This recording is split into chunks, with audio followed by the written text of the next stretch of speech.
On today's World Insight, the World Health Assembly convenes in Geneva. Can WHO members negotiate a treaty to prevent future pandemics?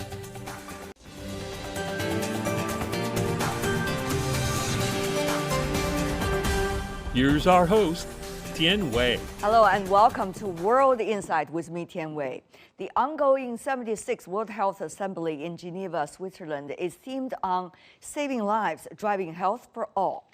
The event sees WHO delegates, partner agencies, NGOs, and WHO experts discussing current and future public health priorities. It comes just a few weeks after the WHO announced that COVID-19 was no longer a public health emergency. Yet the COVID outbreak highlights the need for stronger mechanisms to prevent future pandemics. So how should we act? What's the focus for global health? Before zooming in our panelists, let's take a look at this backgrounder. During the pandemic, the WHO played a key role in supporting health systems around the world. In his report delivered at the World Health Assembly on May 22nd, WHO Director General Tedros Adhanom Ghebreyesus said that although COVID-19 was no longer a global health emergency, it still poses a global health threat. He also urged countries to conduct reforms needed to prepare for future pandemics and honor previous commitments to boost funding for the UN Health Agency. And for enhanced international cooperation, the Pandemic Accord, a generational commitment that we will not go back to the old cycle of panic and neglect that left our world vulnerable, but move forward with a shared commitment to meet shared threats with a shared response. A Chinese delegation led by Cao Xuetao, Vice Minister of the National Health Commission, participated in the event. Over the years, China has made significant advances in healthcare and actively shared research and data with the international community. Cao highlighted China's active participation in health cooperation initiatives led by international organizations and China's firm support for the WHO's central role in coordinating global health matters. China will continue to collaborate with the global community to tackle health challenges and safeguard the well-being of people across different nations and promote the building of a community of common health for mankind. This year, the WHO once again decided not to include in its agenda a proposal on Taiwan's participation as an observer. Prior to the opening of the WHO, nearly 90 countries expressed their adherence to the One China principle and opposition to Taiwan's participation in the WHO. This World Health Assembly marks the 75th anniversary of the WHO.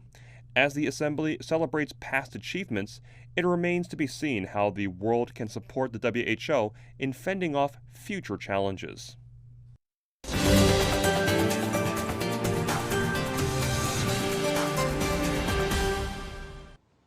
Joining us in Washington, D.C., Dr. Kate Tulenko, founder and CEO of Corvus Health. In Seoul, Dr. Alice Kim Kyung-tan, internist at Ms. Medi Women's Hospital in Seoul. In Beijing, Professor Hu Naizhen from the School of Public Policy and Management at the University of Chinese Academy of Sciences. Ladies and gentlemen, what a pleasure to see you all. It's been a few weeks that we haven't talked to one another, which means that we are pretty much putting, the emergency period of COVID behind us. Of course, now we are seeing different waves from time to time in different economies. But overall, how do you assess, what we have learned about the spirit of cooperation and about future challenges and cooperation at this time? Let's go to Dr. Tulenko first. So on the spirit of cooperation, we definitely saw some good examples of that and also some bad examples of that during COVID. Mm-hmm. The good examples were the free information sharing that countries did of, sequencing the virus, sharing that, reporting the data that they had on number of infections that they had nationally. You also had, sharing of protocols, sharing of research, because we, in the beginning, understood so little about COVID and the disease mechanism and how to treat and support people. On the negative side, you saw, what people would call vaccine nationalism, with wealthier countries buying up all the vaccines and not leaving much for poorer and more vulnerable countries. Yeah, a lot for thoughts, I guess. Are we going to learn from this? Certainly, according to the Director General of the World Health Organization, here's what he said. As we mark WHO's 75th anniversary, we can be proud of our past achievements, but we must be mindful of lessons learned as we transition from the emergency phase of COVID-19 and create a future where every person has access to health services they need, end of quote. Dr. Tan, so glad to see you once again, and I see you in a very beautiful color skirt. Obviously, we are celebrating in a way in terms of the emergency coming to an end. But this WHO meeting certainly reminds people of many of the priorities we still have to move ahead. Absolutely. So the WHA, the agenda for this 76th Assembly is very wide in terms of its spectrum. Of course, at the forefront of everyone's attention is pandemic preparedness and resilience, and also how do we prepare for the next health emergencies, such as climate change. However, two things that I would like to state. First of all, there are so many health issues that are on the table right now. There's so many health agendas beyond just the pandemic that we need to pay attention to. Also, the speed at which these issues that are on the agenda, on everybody's mind, in terms of when they will be adopted, the kind of policies, the speed seems very slow to me. I think a lot of people might complain that it's a little bit sluggish. For example, in your intro, you talked about the Global Pandemic Accord, which is in discussion, but they don't expect this to be adopted until the next, so the 77th World Health Agenda, a full year from now, which means for the next year, in practical terms, the world is actually very vulnerable to repeating many, if not most, all of the mistakes that were made during the 2019 COVID pandemic. And so what I would like to see is sort of an acceleration of movement towards getting a better pandemic accord in place and up and running, having the global fund for pandemic preparedness fully funded. We are only 10% of what the goal is to get funds ready for the Global Pandemic Fund as well. And of course, the International Health Regulations 2005, there are 300 amendments, over 300 amendments to the IHR 2005 version that are on the table that need to be discussed and perhaps ratified. We certainly are mindful of the complexity we're facing today, both the geopolitically and also politics in different economies. Meanwhile, how global economy likely to function, therefore how people are going to put their priorities at work, whether it's government or business communities and the society. So these are, of course, the backdrop we're talking about, but certainly the urgency is there and has been demonstrated well and very vividly, shall I say, over the past 3 years during the pandemic. So Professor Hu, how far are we from an efficient cooperation that this WHO World Health Assembly would like to see? Well, I think there is truly a controversial between the responsibility and the actual power of World Health Assembly or WHO, because they are all non-governmental organizations. That is to say, they can't change the sovereignty of each member country. So they can only give us some kind of expectations, obstructions, or any kind of help, etc., etc. So I think in the future, we need a platform on which each country will cooperate with each other. And we also hope that WHO will play even more important roles because during the pandemic, we can see the cooperations between developed countries and developing countries are more urgent. As we all know that this is the barrel theory, because the capacity of a barrel will depend on the shortest piece. So I think if we want to see a real end of any pandemic, it is the less developing countries will be the last one. So I think in the future, if we want to have a better health system all around the world, or if we are more ready to get with the future pandemic, we must have the developed countries to help more, to do more to assist the developing countries to get out of any difficult situations. Right. We have seen the expectations certainly coming from societies and the international community for multilateral platforms such as G20, such as G7, to address some of the important issues regarding health. But obviously things are moving kind of slow, and we hope really, as just the three of you said, make sure it's the people that is the focus of all policies and discussions. Having said that, though, let me also remind everybody of the achievements we have been seeing besides what we have already experienced, the wrap-up of the emergency period of COVID-19, especially about poverty-related health issues, about some of the long-term health issues that has been temporarily so far been eradicated for now, at least. So how do we be mindful also of some of the best examples that when we are working together actually could achieve? And what can we learn from these great examples of cooperation? Dr. Tulenko. Well, I think the most of the past examples of cooperation, such as the eradication of polio, were eradication of single diseases or very focused initiatives. And I think the challenge that we have before us now is complex emergencies, very complex pandemics. And so I think we're going to need new structures and new ways of working together. As far as improving the speed at which WHO works, that will be a challenge, because when you have, 200 sovereign countries, as Dr. Hu mentioned, trying to agree on a single statement, it does take a while. But I think WHO can go further in the reform of their own workforce so that there are no more permanent appointments, that it's easier to separate someone if they're not performing. The World Bank went through that process about 10 years ago, and it seemed to have been successful. So that's the type of reform that WHO will need to go through. Dr. Tan, how can we be mindful of the good examples and case studies when we cooperated and be able to achieve? What does it mean for us now when we all need some kind of strength and confidence about we can still be able to work together?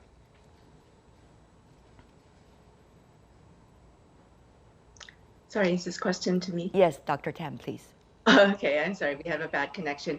A very recent example is what happened with the public health emergency of international concern regarding monkeypox.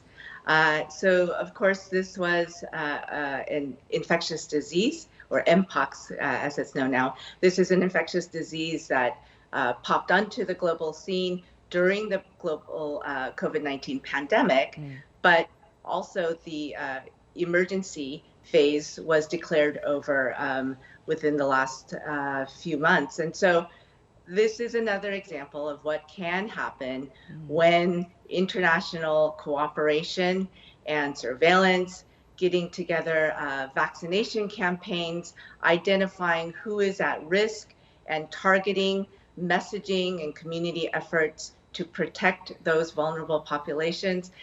All of these efforts, they worked. And we saw it in real time. What happened in terms of the outbreak, the global spread, and now the management.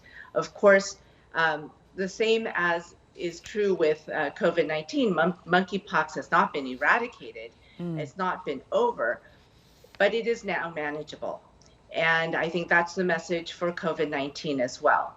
COVID-19 is endemic, it is never going to go away as a disease, but it is now much more manageable. And so even though it took 40 months for us to get to our current stage, This is another example of what can happen if everyone cooperates and there is a global effort. Right. You know, at times of difficulties, what we need to remember are those great case studies, which that would provide us with a lot of inspiration and strength to move forward. Thank you so much for both of you sharing with us some of those great examples.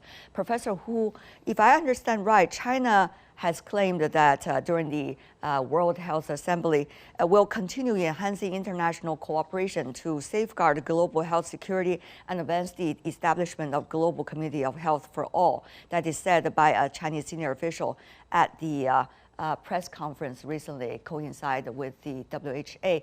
Having said that, though, China believes it is going to be a firm supporter of developing countries. China believes itself is a developing country and will uphold the flag of developing economies very high. So what does that mean in terms of the efforts that China could make as one of the important quote-unquote powers in our world today, and how much China could show to the rest of the world about the sincerity for cooperation and the sincerity to support the international cause?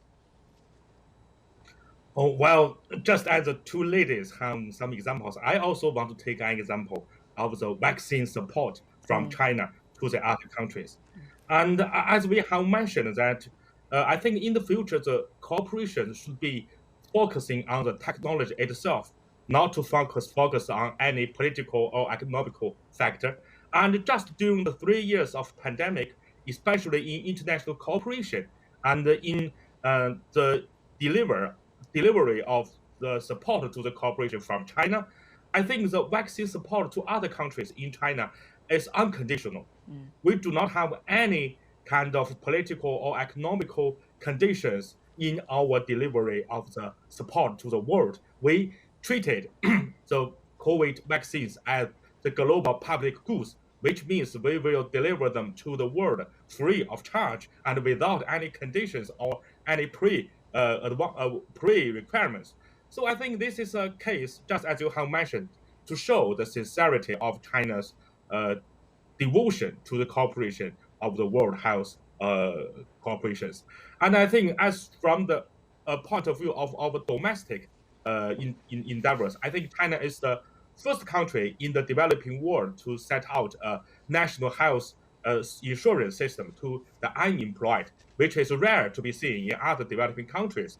So I think not only to say the internationally, but also from the point of domestically, China is, in my opinion, sparing no efforts in trying to make all the world to have a basic access to healthcare service and healthcare security. Of course, Professor Hu, as you may know very well, together with our other panelists, China is going to experiencing some demographic change. The population is going to get older.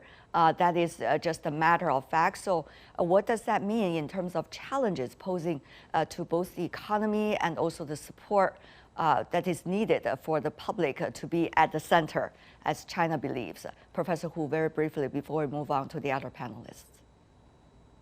Yes, I think we are changing, we are aging very rapidly. And I think in the future, at least we need to spend more on healthcare expenditure. For example, I think the per capita expenditure on healthcare and the ratio of healthcare to GDP in China is not as high as it is in the developed countries. So it means we still have a lot of work to do. We need to spend more. We need to consume more. And we also need, I think, some kind of resource constructions, not only the human resource, but also on the medicines, on the other kind of resources, even innovations and technologies, etc., etc.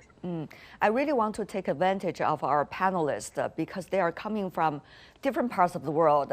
Professor Hu, of course, based in China. Dr. Tan, based in South Korea, a developed economy, but also in Asia.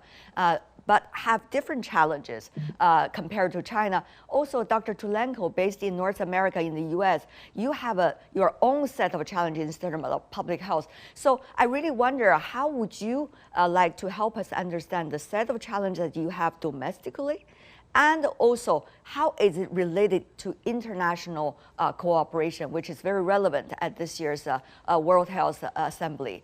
Dr. Tulenko, then Dr. Tan, please. Is even though the U.S. is a developed nation, the challenges it has in health are very similar in written large to most other countries. For example, we're having a problem with non-communicable diseases, NCDs. That would be obesity, diabetes, mental health. And so how we tackle those and what we learn from that will be helpful to other countries. Also, the U.S. has the challenge that even though in general the care is high quality, it's very expensive. And so we're going to need to reform our care delivery process and also spend more on primary care and less on specialty care. That's a challenge that you see around the world. Many ministries of health spending the majority of their budget on tertiary care and not on primary care. And I think also, the U.S. can potentially lead the way in training enough health workers to meet its needs. Almost no country in the world is training enough health workers. And we know that as North America and Europe gets older, they're not going to have the population to work as health workers. They're going to have greater healthcare needs, and they're going to look to the global South to find those workers. So it's potentially a crisis in that the global South won't have enough health workers to meet its needs. It's really an interdependent world we are talking about. Whether some people want to admit that fact or not, it is, as we know. Dr. Tan, please. Right. So South Korea, over the last 70 years, since the end of the Korean War, went from a country mired in poverty to a country that was receiving global aid to now it is one of the leading economies of the world, and we are a donor of international aid. So I think that our nation can be sort of an example of how other developing countries can progress. One of the realities that we know for certain is that we did not get to where we are now as a country without the help of other nations, especially in the field of healthcare. We received help from Sweden, Scandinavian countries, from Canada, from the US. Many countries came to our aid when we were in the greatest need.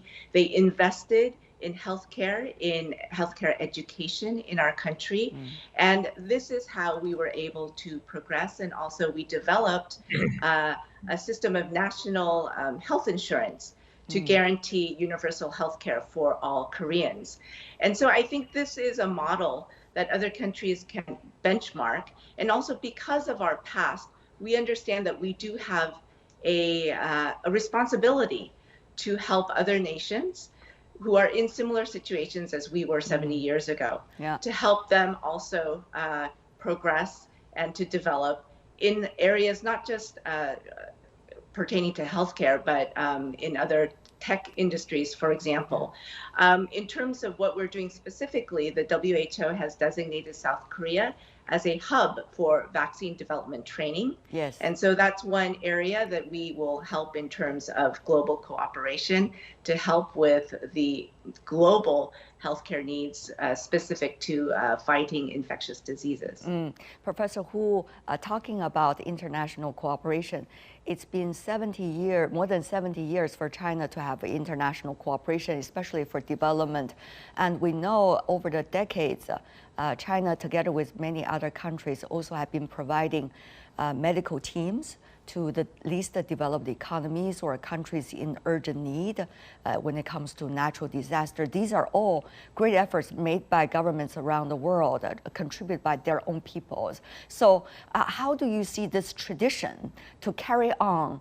And at this stage, when our two colleagues already explore, their track record and their decades of history, how is China likely to think about the next stage?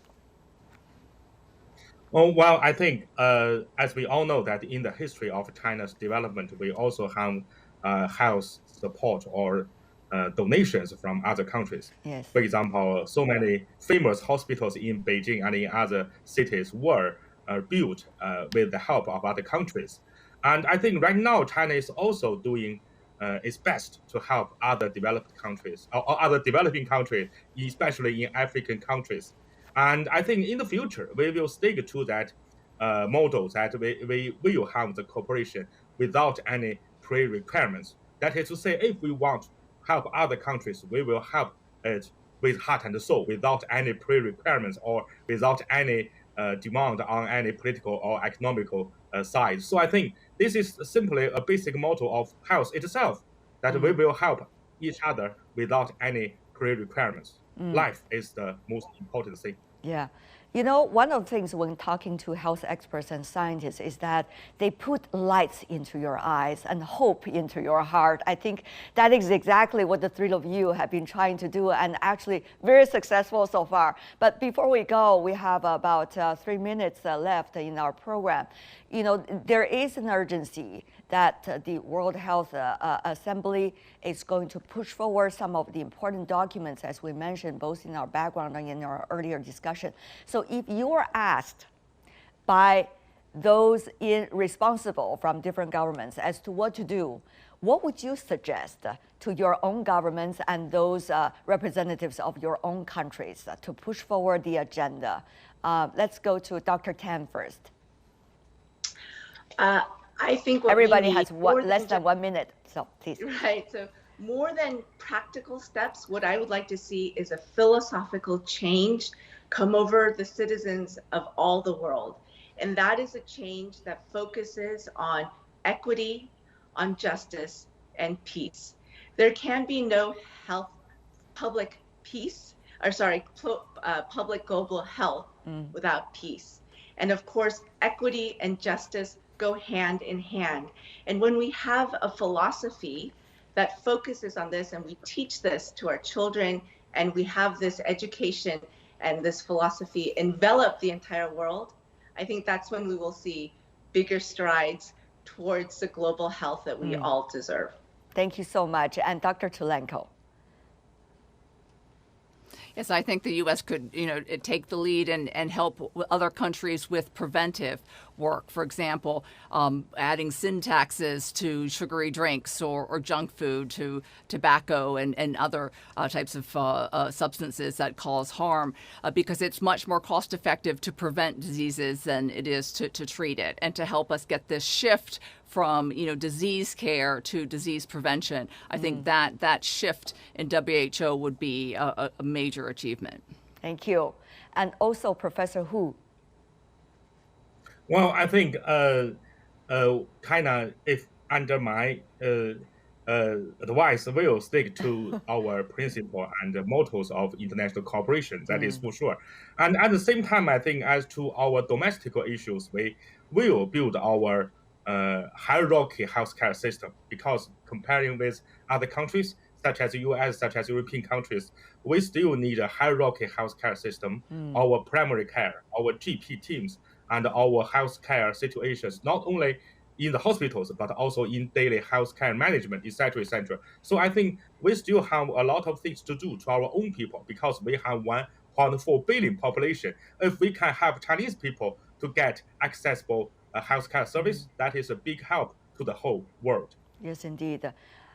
Well, on this occasion, I want to thank the contributions from the three of you for your candid insights and also for your sincere suggestions. Appreciate that, not only for today's discussion, but also our discussions over the years. Dr. Kate Tulenko, Dr. Hin Kyang Tan, and also Professor Hu Naijun, thank you so much for joining us. And that's all the time we have for today. If you'd like to know more, search World Insight. Check out our YouTube channel. Follow us on Twitter and Facebook. I'm Tian Wei. Thanks for watching, and I'll see you back here tomorrow.